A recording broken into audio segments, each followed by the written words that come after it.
Decent English classes में सभी विद्यार्थियों का हार्दिक स्वागत है। तो भाई बात चल रही थी correct form of the verb की, और correct form of the verb में अपन ने प्रेजेंट कंप्लीट कर लिया है। प्रेजेंट में सबसे पहले पढ़ लिया प्रेजेंट इंडेफिनिट, के बाद प्रेजेंट कंटिन्यूअस, के बाद प्रेजेंट परफेक्ट और के बाद प्रेजेंट परफेक्ट कंटिन्यूअस। अब बात आ गई पास्ट इंडेफिनिट की। अब पास्ट इंडेफिनिट की एडवर्ब याद करनी है आपको।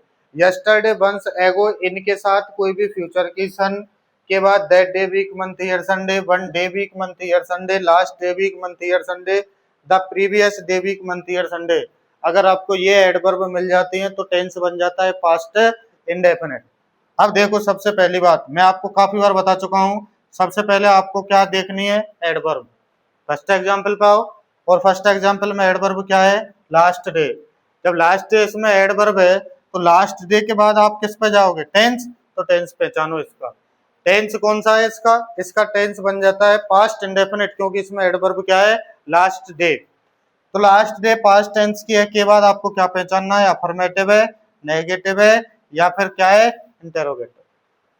देख लो। तो अगर वाक्य में मेन वर्ब के साथ नोट दिया जाता है तो फिर वाक्य बन जाता है नेगेटिव। अगर क्वेश्चन मार्क यानी कि सब्जेक्ट से पहले ब्लैंक दिया जाता है या फिर लास्ट में क्वेश्चन मार्क, तब भी वाक्य कैसा बन जाता है, इंटेरोगेटिव। ना तो क्वेश्चन मार्क हो और ना नोट हो तो वाक्य कैसा बच जाएगा, अफर्मेटिव। तो वाक्य अफर्मेटिव बच जाएगा। She sing a sweet song last day. Last day, week, month, year, Sunday कौन से टेंस की एडवर्ब में, पास्ट इंडेफिनिट की। कौन से टेंस की है, पास्ट इंडेफिनिट का कौन सा है, अफर्मेटिव। तो तुम्हें अफर्मेटिव का अब तक क्या, अफर्मेटिव का तुम्हें वो याद हो जाना चाहिए, फॉर्मूला। और उसका फॉर्मूला होता है सब्जेक्ट प्लस वर्ब की सेकंड फॉर्म ऑब्जेक्ट। सब्जेक्ट आपको दिया हुआ है सी, जब आपको सी सब्जेक्ट दिया हुआ है आपको सेकंड वर्ब लगानी है, और सिंग की सेकंड क्या होती है, सिंग। तो इसमें क्या जाएगा, सिंग। अगला वाक्य देखो, आई blank not teach English yesterday. तो यस्टरडे कौन से टेंस की एडवर्ब है, पास्ट इंडेफिनिट की। पास्ट इंडेफिनिट का कौन सा है, अफर्मेटिव का नेगेटिव, नेगेटिव, क्योंकि मेन वर्ब में आपको यानी कि ब्रैकेट में क्या दे रखा है, नॉट। तो मेन नॉट दे रखा है तो क्या बन जाएगा इसका, क्या लगा दो आप। अब क्योंकि नेगेटिव का फॉर्मूला तुम्हें याद होना चाहिए, तो डेड के साथ क्या आता है, नॉट। क्या आ जाएगा, डेड नॉट टीच। अब यहाँ सेकंड वर्ब मत लगा देना, क्योंकि डू डज डिड के साथ वर्ब की कौन सी फॉर्म आती है, फर्स्ट। आगे बात आ गया ब्लैंक, यानी कि सब्जेक्ट से पहले ब्लैंक है और लास्ट में क्या है, क्वेश्चन मार्क। तो वाक्य कैसा है, इंटेरोगेटिव। जब वाक्य इंटेरोगेटिव है तो सीधी बात है, हेल्पिंग पहले आएगी तो हेल्पिंग क्या आ जाएगी, डिड। हेल्पिंग क्या आ जाएगी, हेल्पिंग आ जाएगी डिड। डिड के बाद क्या आ जाएगा, सब्जेक्ट। सब्जेक्ट क्या है, ही के बाद क्या आ जाएगा, नॉट।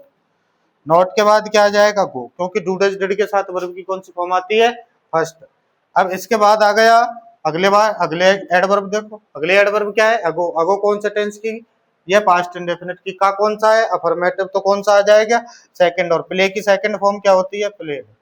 तो आपको भाई ये एडवर्ब याद करनी है, यस्टरडे, वंस, अगो, इनके बाद फ्यूचर का कोई भी सन, that day, week, month, year, Sunday, one day, week, month, year, Sunday, last day, week, month, year, Sunday, the previous day, week, month, year, Sunday. अगर आपको ये पास्ट टेंस के एडवर्ब याद है तो आपका पास्ट इंडेफिनिट बिल्कुल सही जाएगा। भाई अब हो गया पास्ट का इंडेफिनिट। इससे बात अगले में बात करेंगे किसकी, पास्ट कंटिन्यूअस की। तो सभी बच्चों को ये एडवर्ब याद करनी है, और जो भी विद्यार्थी इसको देख रहा है सभी विद्यार्थियों से अनुरोध है, चैनल को ज़्यादा से ज़्यादा सब्सक्राइब, लाइक, कमेंट, शेयर करें। और हमारी ऑफलाइन कोचिंग भरतपुर में हीरादास सुभाष नगर अशोक पार्क के पास है। जो भी विद्यार्थी ऑफलाइन जुड़ना चाहता है ऑफलाइन जुड़ सकता है। इसमें एकेडमिक्स की क्लासेज भी हैं, इसमें कंपटीशन की क्लासेज भी हैं, लेकिन इंग्लिश एकेडमिक्स में ऑल सब्जेक्ट्स हैं। जो भी विद्यार्थी जिस भी सब्जेक्ट में जुड़ना चाहता है जुड़ सकता है, और जो ऑफलाइन अपना फायदा लेना चाहते हैं ऑफलाइन ले सकते हैं। तो आज के लिए इतना ही, अगली वीडियो में मुलाकात करेंगे पास्ट कंटिन्यूअस के साथ। धन्यवाद, नमस्कार।